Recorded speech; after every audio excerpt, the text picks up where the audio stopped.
Hello, everyone. Welcome into post-show headlines. I'm Andrew Salciunas with my man John Kincade on this Wednesday. Andrew. Yeah, I'm exhausted today. He's like Sleepy Rob. No, not like that. Sleepy There's Andrew. Just some days, like the 4 a.m. thing, it gets to you some days. That the pollen is getting to you. Yeah. I'm telling you, this morning, Andrew sneezed 7 times in a row. And aggressive. And they were aggressive. They were very aggressive. They were aggressive. I told him, I said, get a little allergy pill. Nah, I don't need those. Who needs that? All right, I'd fight through it.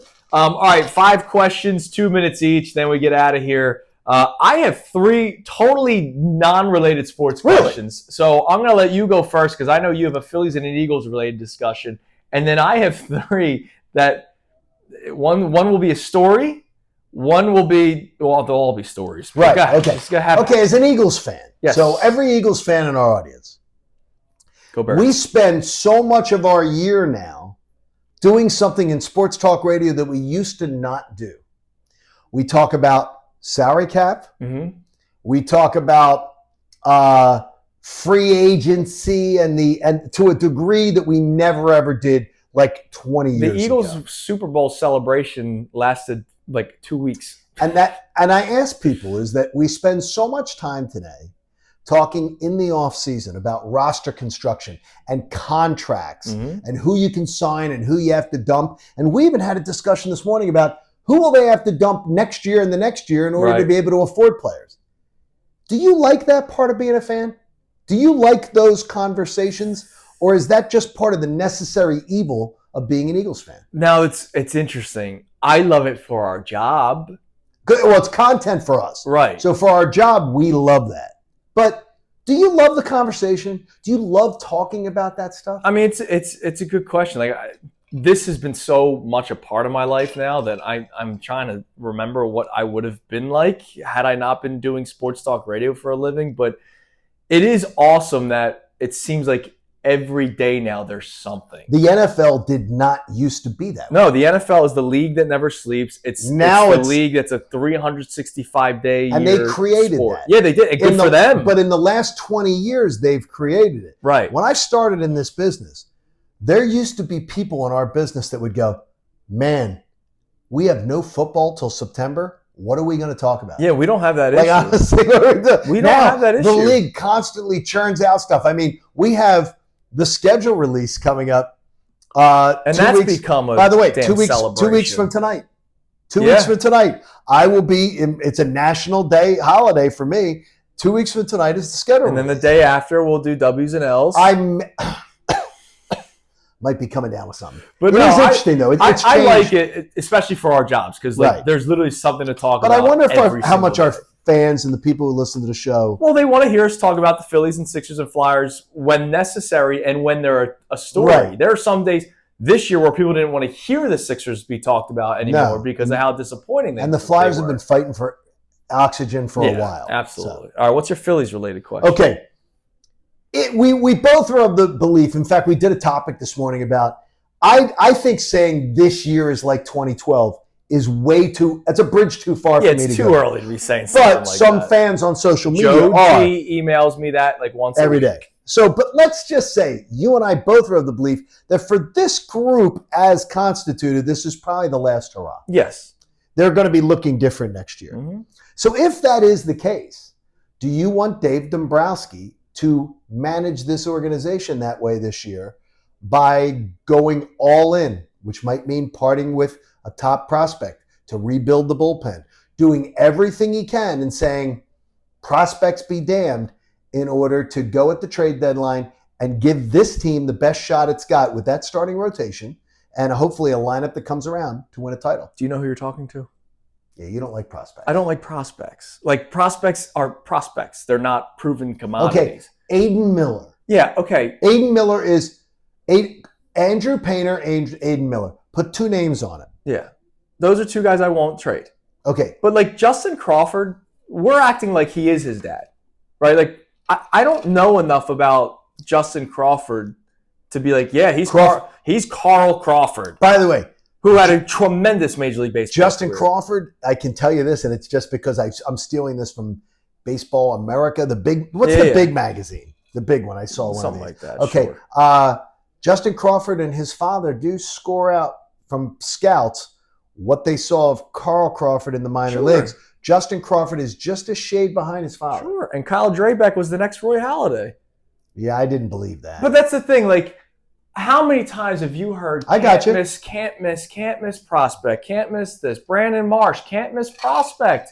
One of the top-rated prospects. And then you realize that they have warts to their game. And so if you can trade a young player for a proven commodity and that what if you know, had 2 bullpen arms you could get? Well, yeah, exactly. Like, would that be the difference between this team winning a title or not? And oh, by the way, it could be. I don't know why you threw that paper. I just did. By the way, Jesus Luzardo, you didn't trade your top 3 prospect. You traded a guy in your top 10. Right. But you see the Yankees every single year. Oh, they traded their 14th and 20th ranked prospect for a starter. Right. Now, their 14th ranked might be like top 5 for some other organizations, but still, like, I look at the haul though. Like, now Soto was a proven commodity, but I look at what the Nationals got for Juan Soto, and the Nationals got a great trade there. They lost Soto. Soto was not going to sign there. Well, that one makes sense. And they got a great but deal. The Padres trading away those, like, right. So what? You got Juan Soto. It didn't produce a title, but it produced a National League championship. Yes, it did. Which that's right. It's amazing. Okay. All right. Now I know what to expect as we approach trade deadline here. I'm trading everybody away except for Andrew Painter and Aiden Miller. Like, I'm trading everybody away. There you go. I want to win. All right. A guy that's 18 years old in your minor league system does nothing for me right now. He doesn't. That's good. I like that. We obsess over prospects in the city. There we go. Guys that you didn't know from 3 months ago. Yes. Anyways, I get very heated about that discussion. Earlier today, our Brendan Gunn, who is our associate producer, but he's been producing for filling in for Connor, who's been doing afternoons. A lot of moving parts around this. Brendan texted Adam Schefter. Yes. And he came into our studio during the break and said, "Wow, that was really cool. I got to text Adam Schefter." What was like the first wow moment in your career where you're like, "Wow, I got to do this because of my job"? Can you remember it? Interviewed Bill Clinton. Oh, wow, okay. Interviewed Jesse Jackson. Okay. Interviewed, we used to do a thing called, on the ESPN radio show, on my Sunday morning show, I created a thing called Picking with the Stars. Okay. Where I would have a celebrity come on and pick football games against me every Sunday because I hate pick segments. Yeah, I got you. So I created something where, and I used ABC PR to then get me stars, and literally, that's awesome. Whether it was George Lopez, Tim Allen, the biggest stars of the ABC shows would literally be doing my little radio show. Yeah, that's on ESPN that's radio. really cool. So it was like and getting to talk to people, and I'd be like, oh my gosh. Yeah. Like, who is Kate? Kate Upton. Kate Upton. Things like that. Like, you just get big stars. And then other PR agencies saw it. Yeah. And I would get these huge names to come and do the show. That's really cool. So that was fun. That was like the first aha moment. The phone, though, is more of when I laugh when my daughter will have a FaceTime with her Uncle Shaq. Yeah, that's which I laugh at is like when Uncle Shaq will FaceTime her. I'll give you 2. And I'm not saying that this person's a good person by any means. I do not think the Son of Sam was. No. He's a serial killer. So there was one day I was producing our midday show at the time, and Matt Nahagan, our old boss, who has a lot of tendencies like Son of Sam, he booked a guest, and he dials the guest's number, and as it's ringing, he goes, "Here you go, talk to Pete Rose for me." Oh, wow. And he just handed me the phone. Wow. And I'm like, okay, that's an what? Kind of moment. And all of a sudden, hey, this is Pete. And again, look, not the best person. But talking to the You were having him on because he's a baseball player. Yeah, talking to him. One of the greatest. As the hit king off air. Like, whoa, I just talked to Pete Rose. And then amazing. Phone. Mm-hmm. There's one day, I had Mike Vick's number. Okay, sure. So I texted Mike. Right. Because I know he'd been trying to get in the media a little bit. Right. But he was not officially retired. Okay. So I texted him. I go, I forget what the topic was even about. I think it was probably about Wentz or something. Sure. I said, hey, as a former quarterback, do you mind coming on? And he responds with, I'm not former. I'm not. Did he come on now? Yeah, he did. Say it's great. I know. And when I called him, I was like, my bad, man. And he goes, It's all right. You're probably. I may have kicked him in a certain direction. See, 6 degrees.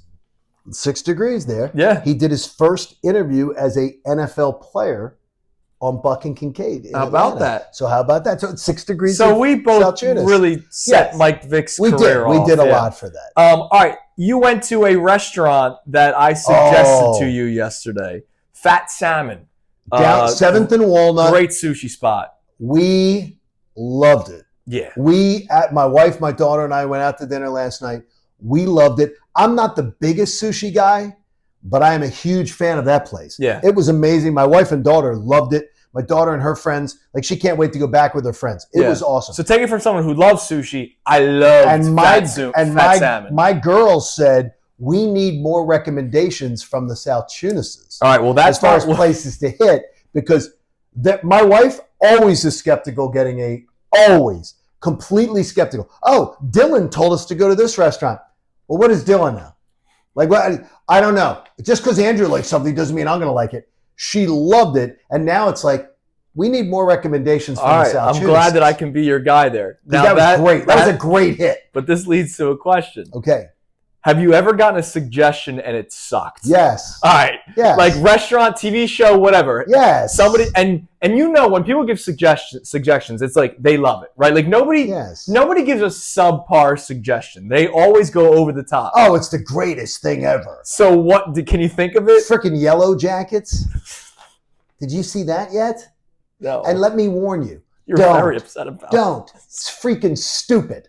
Stupid. Like is it a show? Yeah. Oh, okay. I don't know what Yellow Jackets is. Other than the beat. It's like a cannibalism show. Like the plane crashes, and then there's cannibalism, but then the people get back to society, and then there's like all the things about like what did they do when they were in. It's the stupidest. Don't watch it. Don't watch it. I have a restaurant. You got to watch a restaurant. But I'm not gonna. I can't trash one. Of course, you don't want to name I can't try. There is a restaurant in Philadelphia that is a huge name restaurant. Huge name. And a huge name that, let's just say, other restaurants associated with it, I have loved. Okay. But this place, completely overrated. It was one of the most overrated experiences I've ever had. Really? And I needed to have food on the way home. Wow. I needed to get food on the way home because the serving was so small. That's bad. That was terrible. What about you? I can't think of anything. Really? Yeah. You never, like, I got a bad recommendation from somebody? I can't, I mean, like, shows, like, yeah. Well, what is the show? Well, like, my wife is who Okay. I live with. You love her. The How I Met Your Father, which is the spin-off of How I Met Your Mother. How I Met Your Mother was the biggest total How I Met Your Father was the worst show Wait a minute. Some guy comes to CBS. Wait, Friends is going off the air. Let's have a bunch of 20, early 30-somethings, and they're going to hang out in a restaurant, in a bar, like instead of hanging out in a coffee shop. Yeah. And there's going to be, there's going to be the really sarcastic guy. There's a womanizer. And then there's going to be another guy who's sort of like the dopey. The aloof. It's like, it was such a cheap knockoff, and it was terrible. Unfunny. By the way, he came on Picking with the Stars. Oh, there you go. The guy who was the star of that show, not Barney. The guy who was the comedian. Yeah, I know you're talking about. And he seemed like a really nice dude. He was in Forgetting Sarah Marshall. And I had to say, I wanted to forget ever watching How I Met Your Mother, the 3 episodes I did. All right, lastly, I saw a tweet that was so spot on earlier this week. It was a photo of the ice cream sandwich. Okay. Chocolate with the vanilla on the inside, right? And the tweet read as follows. This is the Tim Duncan of ice cream. One of the greatest, most dependable. It has crazy numbers, and there's nothing flashy about it. The ice cream sandwich is simplistic and will forever stand the test of time. Okay, is it in your hierarchy of ice cream treats? It won't even be number one, but I know that if somebody hands me an ice cream sandwich, I'm going to love it. Okay, would you take let me just put this to the test. Okay. Someone's got the Choco Taco. Hate the Choco Taco. Most overrated item. You didn't like the waffle cone? Most over. Really? No, because it's soggy. Most overrated item in the world, and it has since been taken off the shelves, and people lost their minds over it. You know why it got taken off the shelves? Because you stopped buying it. You know why you stopped buying it? Because it actually sucks. Okay. Did you like the cone that has the white ice cream with the nuts with the chocolate on and then top the chocolate in the bottom of the cone? Yeah, those are delicious. Okay, you like those. That's a top Would tier. you take one of them over a ice cream sandwich? Yes, that's top tier. Okay, that's very good. How about something that premiered when I was probably in high school? Okay. They came out? In the 30s? Yeah, in the 30s, back then, during the Roosevelt administration, I believe it was, the Chipwich. Love a Chipwich. Love a Chipwich. I'll take a Chipwich any day over an ice cream sandwich. Yeah. And I'll take one of those cone things. Yeah. What they're called, Nutty Buddies or whatever Nutty Buddies. There's ice cream things though. Would you take the worst ice cream item ever? What's the worst one? When you go to any old Italian people's houses. Okay. And they've got that Neapolitan ice cream they have on the boardwalk where it's the chocolate, the vanilla, and the strawberry. Oh, I love Neapolitan. In a square. Yeah, I love that. I love that. How about this? On the boardwalk in Wildwood, the waffle ice cream with the ice cream in the middle of two waffles. Oh yeah, dude. That's fantastic. That. See, I just think that well, first off, I don't prefer the chocolate because it sticks to my fingers. Yeah, but here's the thing. Ice cream sandwich. Tim Duncan's not a top 5 NBA player. Oh, he's really good. Yeah, but that's the point of the tweet. Nobody thinks of Tim Duncan as a top 5 player, but the ice cream sandwich. Okay, this is great stuff though. We need to check this out tomorrow in the air. All right, we'll bring this up on the air. But okay, give me the comparable snack food item. That's the Tim Duncan of snack food. I wrote this down. Okay, see, you already anticipated. I have it. Well, I had it. A test of time item. Okay. And I'm reliving my love for him because of my son. Okay, give it to me. A plain, well, not plain, but like with the salt, like just the OG Ritz cracker. Okay, Ritz crackers are great. I can eat those. Ritz crackers great. I can eat those out of the sleeve. I can do butter. I could do it with some cheese. You know I could do it in a dip. The Ritz cracker is. I almost cursed. It's freaking amazing. See, I would say we're allowed to curse on this. I think. Yeah, but I'm not going to drop a hard F. I would say that the Tim Duncan of snack food items is the Cheez-It. Oh yeah, Cheez-It's delicious. Cheez-It is perfect. It's a perfect snack. I'll give you another one that you don't buy when you're an adult, but then you have a 3-year-old running around. The animal cracker. Oh, I hate them. No, animal crackers are delicious. That's what they should feed you in Guantanamo. That's awful. But the Ritz bland. cracker. They're bland. There's nothing to them. Nah, and they chew and they get waxy. They're delicious, man. Now I got to tell you, because you're in that age group, you're in that zip code right now. Who eats more goldfish, you or your son? My son. Because I'm telling you, goldfish, overrated item.